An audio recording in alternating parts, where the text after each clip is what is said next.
Good evening दोस्तों आप सभी के लिए। और दोस्तों मुझे उम्मीद है आपकी पढ़ाई जो है दोस्तों अच्छी चल रही होगी, बेहतर चल रही होगी और बेस्ट चल रही होगी। और आप सभी को पता ही है दोस्तों, आपकी हमारी जो ये है तांडव सीरीज आपकी चल रही है, जिसमें दोस्तों आपके लिए जीके जीएस से रिलेटेड प्रीवियस ईयर जितने भी आपके एग्जाम हुए हैं, जैसे ग्रुप डी हुआ, एएलपी, टेक्नीशियन, जेई से रिलेटेड आपके क्वेश्चन कराए जाते हैं। जिसकी आज की हमारी दोस्तों 23 यानी दोस्तों 23वीं क्लास है। तो अभी तक जो स्टूडेंट हमारी इस क्लास से नहीं जुड़े हैं, इस सीरीज से नहीं जुड़े हैं, उनसे मेरा रिक्वेस्ट है कि इस सीरीज से जुड़ें, हमारे प्योर साइंस लाइफ के चैनल को सब्सक्राइब करें, साथ में ऑल वाला बेल आइकन दबाएं, ताकि दोस्तों आपको हर वीडियो का नोटिफिकेशन आपके पास पहुंच सके।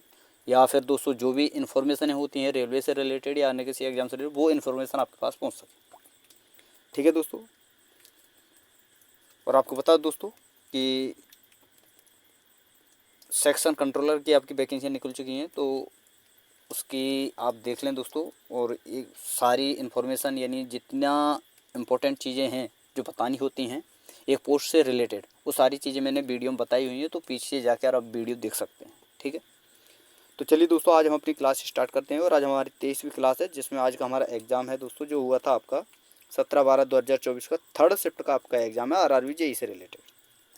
ठीक है दोस्तों, क्योंकि दोस्तों आपको पता है दोस्तों टेक्नीशियन, एएलपी और जेई के एग्ज़ाम 2024 में हुए हैं, और ग्रुप डी का एग्ज़ाम हुआ है आपका 2022 में। तो इसी से हम रिलेटेड सारे क्वेश्चन डिस्कस करने वाले हैं, जीके और जीएस से रिलेटेड। तो चलिए दोस्तों वीडियो को हम स्टार्ट करते हैं बिना किसी देरी के। और अभी तक जिन स्टूडेंटों ने हमारे चैनल को सब्सक्राइब नहीं किया है, उनसे मेरा रिक्वेस्ट है कि चैनल को सब्सक्राइब करके साथ में ऑल वाला बेल आइकन जरूर दबाएँ, ताकि दोस्तों मेरी आने वाली हर वीडियो का नोटिफिकेशन सबसे पहले दोस्तों आपके पास पहुँच सके। अब चलते हैं दोस्तों क्वेश्चनों की तरफ। जैसे पहला क्वेश्चन आपका साइंस का पूछा गया था, ये रहा दोस्तों यहाँ पर कि यदि किसी चालक का प्रतिरोध दोगुना कर दिया जाए जबकि धारा को समान रखा जाए, तो प्रति इकाई समय में उत्पादित ऊष्मा में क्या परिवर्तन रहेगा। तो आपसे पूछा जा रहा है ऊष्मा में क्या परिवर्तन होगा अगर प्रतिरोध ज़्यादा होगा। अगर प्रतिरोध मान लीजिए दोस्तों पहले 1 था, अब वो 2 कर दिया, तो ऊष्मा पर क्या प्रभाव पड़ेगा, ये आपसे पूछा गया है। यदि धारा को समान रखा जाए, तो आपको बता दूं दोस्तों, जब भी किसी भी मेटल में अगर हम धारा को प्रवाहित करते हैं, अगर उसका प्रतिरोध जितना बढ़ेगा तो उसमें ऊष्मा का मान भी उतना ही ज़्यादा होगा। आपने देखा हो दोस्तों, जैसे कि एक बल्ब हुआ, उसकी प्रतिरोध क्षमता कम होती है बल्ब की, तो थोड़ा सा कम गर्म होता है। वहीं अगर हम एक हीटर को पकड़ें या प्रेस को पकड़ें, कपड़े करने की इस्त्री जो होती है, कपड़े पर प्रेस करने वाली जो प्रेस होती है, इस्त्री जिसे हम बोलते हैं, तो जैसे हम प्लग उसका लगाते हैं, तो उसमें क्या होता है, वो जो नाइक्रोम होता है उसकी प्रतिरोधकता बहुत ज़्यादा होती है, प्रतिरोध क्षमता। तो नाइक्रोम का तार आपने देखा हो दोस्तों हीटर में, वो बहुत ज़्यादा टेम्परेचर जो है, लाइट जो है ऊष्मा जो है उत्पन्न करता है। तो किसके कारण दोस्तों, प्रतिरोध कारण, क्योंकि दोस्तों नाइक्रोम का प्रतिरोध बहुत ज़्यादा होता है। तो जितना प्रतिरोध होगा उतनी ही ऊष्मा, यानी प्रतिरोध दोगुना है तो ऊष्मा भी दोगुनी हो जाएगी। ऑप्शन नंबर 1 आपका सही आंसर होगा। अगला प्रश्न है दोस्तों, यहाँ आपसे पूछा गया था कि ब्रायोफिल्म पादप का कौन सा भाग काय प्रवर्धन के माध्यम से नए पादप विकसित करता है। तो ब्रायोफिल्म का जो ब्रायोफिल्म जो पादप है, उसमें जो काय प्रवर्धन होता है वो होता है दोस्तों उनकी पत्तियों में। तो ऑप्शन नंबर 2 आपका सही आंसर होगा। अगला प्रश्न है, और यहाँ आपसे पूछा गया था, ये रहा कि कक्ष तापमान पर निम्नलिखित में से किस पदार्थ का सबसे कम प्रतिरोध होता है। तो तांबे का होता है, फिर उसके बाद दोस्तों होता है एल्युमिनियम का। सबसे कम तांबे का होता है इनमें से, और तांबे से थोड़ा सा ज़्यादा होता है दोस्तों एल्युमिनियम का। तो ऑप्शन नंबर 3 इसका सही आंसर होगा। अगर तांबा नहीं होता तो आपका एल्युमिनियम होता है यहाँ पर, लेकिन तांबा दिया है तो तांबा ही यहाँ पर माना जाएगा। आगे हम चलते हैं, और अगला प्रश्न है, यहाँ आपसे पूछा गया था कि जब प्लास्टर ऑफ पेरिस को जल में मिश्रित किया जाता है, तो इनमें से कौन सा परिवर्तन जो है इसमें होता है। तो प्लास्टर ऑफ पेरिस, पीओपी जिसे हम कहते हैं, अगर उसे हम जब जल में डालते हैं दोस्तों, जल में मिश्रित किया जाता है, तो क्या होता है, वो जिप्सम में बदल जाता है।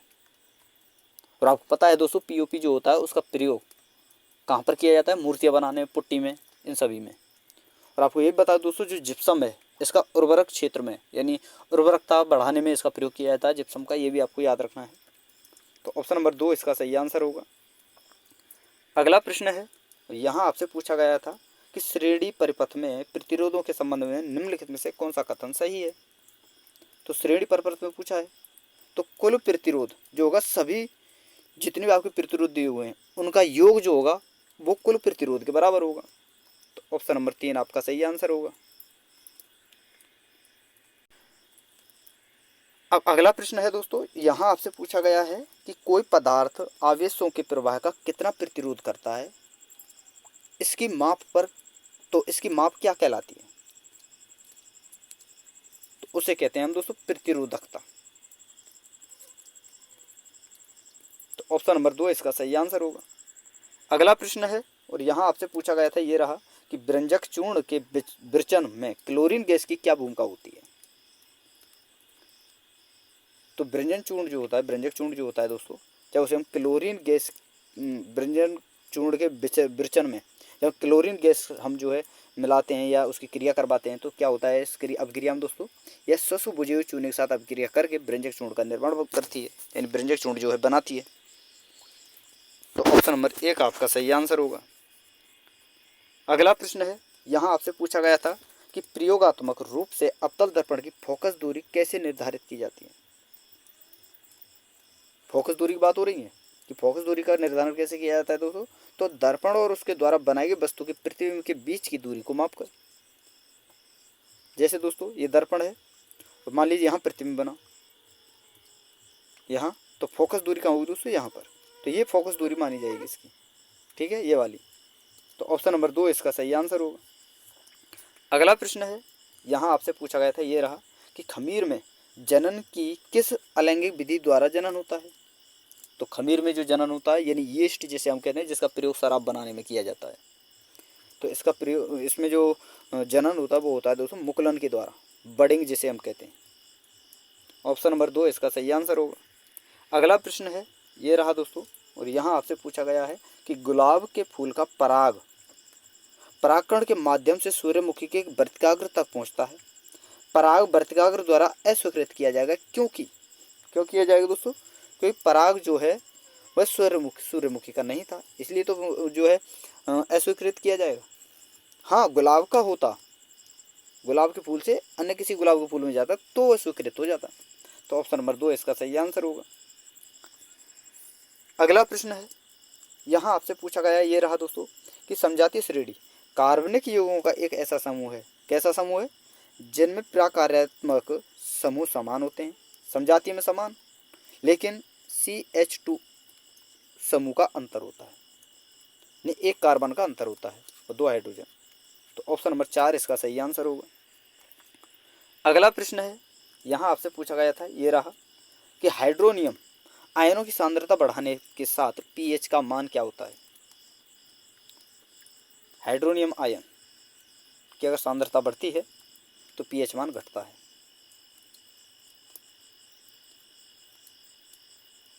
और OH माइनस की सांद्रता बढ़ती है तो pH बढ़ता है। ये आपको याद रखना है। ऑप्शन नंबर इसका 1 आपका सही आंसर होगा।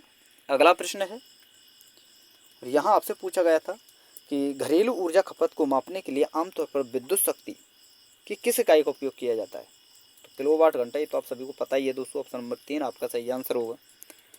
अगला प्रश्न है, यहाँ आपसे पूछा गया है, ये रहा, जिसमें पहला प्रश्न है कि वंशागति का नियम किस वैज्ञानिक या वैज्ञानिकों ने प्रतिपादित किया। तो ग्रेगर जॉन मेंडल ने। ऑप्शन नंबर 1 आपका सही आंसर होगा। यही दोस्तों अगला प्रश्न है आपका, ये रहा कि निम्नलिखित में से कौन सा कारक प्रजातियों के अस्तित्व के लिए मुख्य रूप से उत्तरदायी होता है। तो वेरिएशन यानी भिन्नता। ऑप्शन नंबर 1 आपका सही आंसर होगा। अगला प्रश्न है, और यहाँ आपसे पूछा गया है कि निम्नलिखित में से कौन सी परागकण विधि नहीं है। तो अलैंगिक परागकण, बाकी सारी होती हैं। जल परागण होता है, वायु परागण होता है, स्वपरागण होता है, अलैंगिक नहीं होता, अलैंगिक प्रजनन होता है। तो ऑप्शन नंबर 4 इसका सही आंसर होगा। गलत आपसे पूछा है यहाँ पर।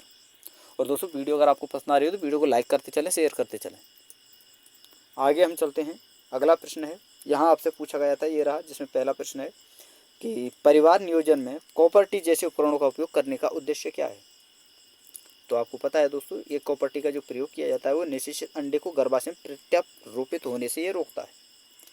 तो ऑप्शन नंबर 3 आपका सही आंसर होगा। अगला प्रश्न है, यहाँ आपसे पूछा गया था अम्ल अथवा नमी की उपस्थिति में धातुओं के उपचयन को क्या कहते हैं? तो संक्षारण कहते हैं। ऑप्शन नंबर 1 इसका सही आंसर होगा। अगला प्रश्न है, यहाँ आपसे पूछा गया है, ये रहा कि अम्लीय वर्षा का पीएच मान। आप सभी को पता है दोस्तों, याद होना चाहिए हर पीएच मान आपको पता होना चाहिए। जैसे वर्षा का पूछा जाता है, वर्षा जल का पूछा जाता है, वाटर का पूछा जाता है, समुद्री पानी का, नमक का पूछा जाता है, और HCl हाइड्रोक्लोरिक अम्ल का पूछा जाता है, नींबू टमाटर ये सभी पूछे जाते हैं, दूध और यूरिन का पूछा जाता है। तो ये सारे पीएच मान आपको याद होने चाहिए। आगे हम चलते हैं और अगला प्रश्न है, यहाँ आपसे पूछा गया था कि रासायनिक समीकरण को संतुलित करने के लिए निम्न में से कौन सा पहला चरण है? तो पहला चरण क्या है दोस्तों? स्केलेटन समीकरण लिखना, यानी उन्हें व्यवस्थित करना सबसे पहले। ऑप्शन नंबर 1 इसका सही आंसर होगा।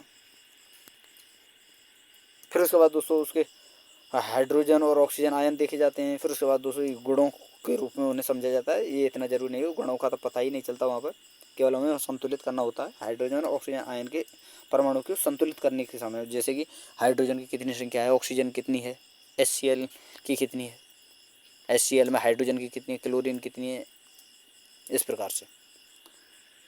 आगे हम चलते हैं। अगला प्रश्न है, यहाँ आपसे पूछा गया था कि जब कोई वस्तु अवतल दर्पण के वक्रता केंद्र पर स्थित होती है तो प्रतिबिंब कहाँ बनता है? वक्रता केंद्र पर ही बनता है। जैसा कि मैंने आपको पहले ही बताया हुआ, अगर प्रतिबिंब यहाँ, ये आपका मान लीजिए वो वक्रता केंद्र है, ये आपका फोकस है, तो प्रतिबिंब अगर यहाँ बनता है, अगर वस्तु यहाँ पर है तो प्रतिबिंब कहाँ बनेगा दोस्तों? वक्रता केंद्र पर ही। तो ऑप्शन नंबर 1 इसका सही आंसर होगा। अगला प्रश्न है और यहाँ आपसे पूछा गया था, ये रहा कि जब पोटेशियम आयोडाइड का जलीय विलयन लेड नाइट्रेट के साथ अभिक्रिया करता है तो किस प्रकार का उत्पादन बनता है? तो लेड आयोडाइड आपके पास बनकर रहा है, जैसे दोस्तों हम, जो कि एक अवक्षेप के रूप में प्राप्त होता है। ऑप्शन नंबर 2 आपका सही आंसर होगा। अगला प्रश्न है, यहाँ आपसे पूछा गया था कि लेशमीनिया डैश के द्वारा प्रजनन करता है। तो लेशमीनिया क्या है दोस्तों? लेशमीनिया जो है एक निश्चित तल में द्विविभाजन के द्वारा जो है प्रजनन करता है। ऑप्शन नंबर 3 इसका सही आंसर होगा। अगला प्रश्न है, यहाँ आपसे पूछा गया है, ये रहा, और यहाँ पर दिया गया है कि दिए गए कथन के संबंध में निम्नलिखित में से कौन सा विकल्प जो है गलत है। और कथन क्या है दोस्तों? यहाँ पर दिया हुआ है, ये रहा कि किसी दंड चुंबक की चुंबकीय क्षेत्र रेखाएं डैश का उपयोग करके खींची जाती हैं। तो लकड़ी का बुरादी का उपयोग किया जाता है इसमें। ऑप्शन नंबर 2 इसका सही आंसर होगा। तो यही प्रश्न दोस्तों पिछली जो आपकी क्लास कराई थी मैंने टेक्नीशियन ग्रेड 3 की, वहाँ पर भी ये प्रश्न पूछा गया था, तो आपको याद रखना है। आगे हम चलते हैं। अगला प्रश्न है, यहाँ आपसे पूछा गया है, ये रहा कि कांच के त्रिभुजाकार प्रिज्म के दो पार्श्व फलकों के बीच बनने वाले कोण को क्या कहते हैं? तो इसे कहते हैं दोस्तों प्रिज्म कोण। ऑप्शन नंबर 4 आपका सही आंसर होगा। अगला प्रश्न है और यहाँ आपसे पूछा गया है, ये रहा कि उत्तल दर्पण में मुख्य फोकस कहाँ स्थित होता है? तो दर्पण के पीछे होता है। ऑप्शन नंबर 1 आपका सही आंसर होगा। और अवतल दर्पण में सामने होता है। अगला प्रश्न है, यहाँ आपसे पूछा है, ये रहा कि निम्नलिखित में से कौन सा विद्युत धारा के अनुप्रयोग के कारण होने वाली अपघटन अभिक्रिया का उदाहरण है? तो जल विद्युत अपघटन। ये प्रश्न दोस्तों ग्रुप डी 2022 का जो मैंने अभी पिछली क्लास जो कराई थी ग्रुप डी की, तो उससे पिछली क्लास जो कराई थी वहाँ पर ये प्रश्न पूछा गया था, वहाँ पर भी मैंने आपको बताया था ये प्रश्न पूछा जा चुका है। तो ऑप्शन नंबर 3 आपका सही आंसर होगा। अगला प्रश्न है, यहाँ आपसे पूछा गया है, ये रहा कि जब जिंक और हाइड्रोक्लोरिक अम्ल के साथ अभिक्रिया करता है तो क्या बनता है? जिंक ऑक्सीकृत हो जाता है यहाँ पर, ठीक है।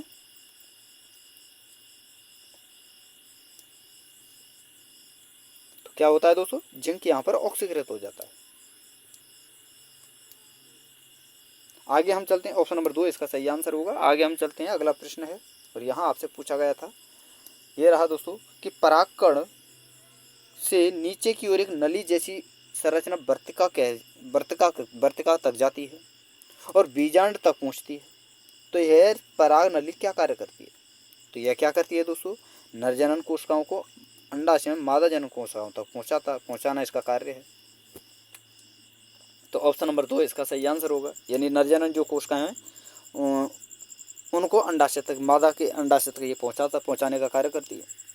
अगला प्रश्न है और यहाँ आपसे पूछा गया था, ये रहा कि गर्भ निरोध किस स्वास्थ्य देखभाल कार्यक्रम का मुख्य लक्ष्य है? तो प्रजनन स्वास्थ्य कार्यक्रम। ऑप्शन नंबर 2 आपका सही आंसर होगा। अब दोस्तों हमारे पास जो प्रश्न बचे हैं वो हैं आपके जीके के प्रश्न। और यहाँ तक अगर आपको वीडियो अच्छी लगी हो तो दोस्तों वीडियो को लाइक कर दें, शेयर कर दें। और जिन स्टूडेंटों ने अभी तक हमारे चैनल को सब्सक्राइब नहीं किया है उनसे भी मेरा रिक्वेस्ट है कि चैनल को सब्सक्राइब करके साथ में ऑल वाला बेल आइकन जरूर दबा लें, ताकि दोस्तों मेरी आने वाली हर वीडियो का नोटिफिकेशन सबसे पहले दोस्तों आपके पास पहुँच सके। और मैं आपको बता दोस्तों लास्ट में एक प्रश्न है और इसका आंसर आपको कमेंट में देना है, ठीक है। तो चलिए दोस्तों आगे हम चलते हैं। और पहला प्रश्न यहाँ पर जीके का पूछा गया था कि भारतीय राष्ट्रीय कांग्रेस के प्रथम अध्यक्ष कौन थे? तो आप सभी को पता होना चाहिए दोस्तों, व्योमेश चंद्र बनर्जी। ऑप्शन नंबर 2 आपका सही आंसर होगा। और 1885 से पहली जो है दोस्तों महासभा का आयोजन हुआ था। आगे हम चलते हैं और अगला प्रश्न है, यहाँ आपसे पूछा गया है कि निम्नलिखित में से कौन सा जल मार्ग ताप्ती नदी पर स्थित है? तो कौन सा है? नेशनल वाटर 100, ठीक है, नेशनल वाटर 100 ये आपको याद रखना। ऑप्शन नंबर 4 आपका सही आंसर होगा। अगला प्रश्न है और यहाँ आपसे पूछा गया था कि निम्नलिखित में से कौन गुजरात का तब शासक था जब हुमायूं ने 1532 में राज्य पर आक्रमण किया था? तो कौन था दोस्तों? बहादुर शाह जफर। ऑप्शन नंबर 1 आपका सही आंसर होगा। अगला प्रश्न है और यहाँ आपसे पूछा गया है, ये रहा कि निम्नलिखित में से किस मामले में भारत के सर्वोच्च न्यायालय ने आधारभूत संरचना सिद्धांत को प्रतिपादित किया था? तो केशवानंद भारती बनाम मामले से रिलेटेड। तो ऑप्शन नंबर 3 इसका सही आंसर होगा। अगला प्रश्न है और यहाँ आपसे पूछा गया है कि अरुणाचल हिमालय के संबंध में निम्नलिखित में से कौन सा कथन सही है? और कथन आपके सामने ये हैं दोस्तों, जिसमें पहला कथन है दोस्तों हिमाचल से रिलेटेड कि यहाँ पर दिया गया है, यह है भूटान हिमालय के पूर्व से लेकर पूर्व में दिफू दर्रे तक फैला हुआ है। क्या ये सही है? तो सही है दोस्तों ये तो। अगला है दोस्तों कि पर्वत श्रृंखला की सामान्य दिशा दक्षिण पश्चिम से उत्तर पूर्व की ओर है। तो ये भी सही है। आगे दिया गया है कि इस क्षेत्र की कुछ महत्वपूर्ण चोटियाँ केटू है। गलत है दोस्तों, अन्नपूर्णा और केटू तो है ही नहीं। आगे दिया गया है कि ये श्रेणियाँ उत्तर से दक्षिण की ओर तेज बहने वाली नदियों द्वारा विच्छेदित हैं, जिससे गहरी घाटियाँ जो हैं बनती हैं। तो ये तो सही है। तो यहाँ पर कौन कौन से सही हैं? ये तो आपका गलत है तीसरा, बाकी 1, 2 और 4। तो ऑप्शन नंबर 2 आपका सही आंसर होगा। अगला प्रश्न है, यहाँ आपसे पूछा गया था, ये रहा कि भारतीय संविधान का कौन सा अनुच्छेद सर्वोच्च न्यायालय को अपने निर्णय और या आदेश की समीक्षा करने की अनुमति देता है? तो कौन सा दोस्तों? अनुच्छेद 137। ऑप्शन नंबर 1 आपका सही आंसर होगा। और ये अगला अंतिम प्रश्न है दोस्तों और यहाँ पर आपसे पूछा गया है कि भारतीय संविधान निम्नलिखित में से किस अनुच्छेद के अंतर्गत अपने नागरिकों के मौलिक अधिकारों की गारंटी प्रदान करता है? यानी मौलिक अधिकार किस अनुच्छेद से और किस अनुच्छेद तक दिए गए हैं, ये आपसे पूछा गया है। तो इसका आंसर दोस्तों ये HW क्वेश्चन है और इसका आंसर आपको कमेंट में देना है, ठीक है दोस्तों। तो दोस्तों यहाँ आज हमारी वीडियो समाप्त होती है और जितने प्रश्न थे 17/12/2024 जेईई से रिलेटेड से थर्ड शिफ्ट के, वो सारे प्रश्न मैंने आपके सामने डिस्कस कर दिए हैं। और वीडियो अगर आपको अच्छी लगी हो तो वीडियो को लाइक कर देना है दोस्तों, शेयर कर देना है। और जिन स्टूडेंटों ने अभी तक हमारे चैनल को सब्सक्राइब नहीं किया है उनसे मेरा रिक्वेस्ट है कि चैनल को सब्सक्राइब करके साथ में ऑल वाला बेल आइकन जरूर दबा लें, ताकि दोस्तों मेरी आने वाली हर वीडियो का नोटिफिकेशन सबसे पहले दोस्तों आपके पास पहुँच सके। तो थैंक यू दोस्तों, धन्यवाद।